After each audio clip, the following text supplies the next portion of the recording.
ఈ మూవీకి డైరెక్టర్గా వర్క్ చేస్తున్న శ్రీనివాస్ సార్ గారికి అండ్ ఆల్సో బిక్కీ కృష్ణ గారు లిరిక్ రైటర్గా చేస్తున్నారు, వాళ్ళకి అందరికీ పేరు పేరు thank you so much. Because ఈ మూవీ అనేది మేము మా ఓన్ ప్రొడక్షన్తో స్టార్ట్ చేస్తున్నాం. ఈ మూవీ నిర్మాతలు పి నరసింహారావు గారు అండ్ సాయితేజ కండిమల్ల. బికాజ్ వీళ్ళే ఒక స్ట్రాంగ్ పిల్లర్స్ లెక్క నాకు, ఎందుకంటే ఒక్కసారి అడగంగానే వాళ్ళు ముందరికి వచ్చి నా కోసం ఇన్వెస్ట్ చేస్తున్నారు. అండ్ ఆల్సో వాళ్ళ కోసం కూడా ఇది ఒక టీమ్ వర్క్ లెక్క ప్లాన్ చేస్తున్నాం మేమందరం. ఇంకా న్యూ మూవీలో హీరోయిన్గా ఆరుషి మోడలింగ్ త్రూ నుండి వచ్చింది మన దగ్గరికి.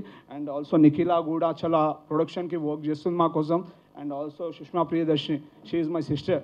బికాజ్ స్టోరీకి చాలా అంటే చాలా మాకు కాన్సెప్ట్గా ఇచ్చింది. ఇంకా మన వెంకట్ గారు, డైలాగ్ రైటర్స్ అందరూ మంచిగా మాకు ప్రొడక్షన్ త్రూ ఎంత వర్క్ కావాలంత వర్క్ చేస్తున్నారు. యాజ్ సూన్ యాజ్ పాసిబుల్ మేము వికారాబాద్లో షూట్ చేద్దామని చూస్తున్నాము. తర్వాత ఇక హైదరాబాద్లో ఒక్కొక్క షెడ్యూల్ చేస్తాము, ప్లాన్ చేస్తున్నాము. ఇంకా మాకు ప్రొడక్షన్గా వర్క్ చేస్తున్న ఎస్ఎస్ ప్రొడక్షన్స్ కూడా మాకు, ఎందుకంటే ప్రొడక్షన్స్లో కూడా మాకు చాలా వర్క్ చేస్తున్నాం. అతను కూడా మా బావగారే. Thank you so much Kishore గారు, థ్యాంక్ యూ. అందరికీ ఎవరైనా మర్చిపోయారంటే రండి.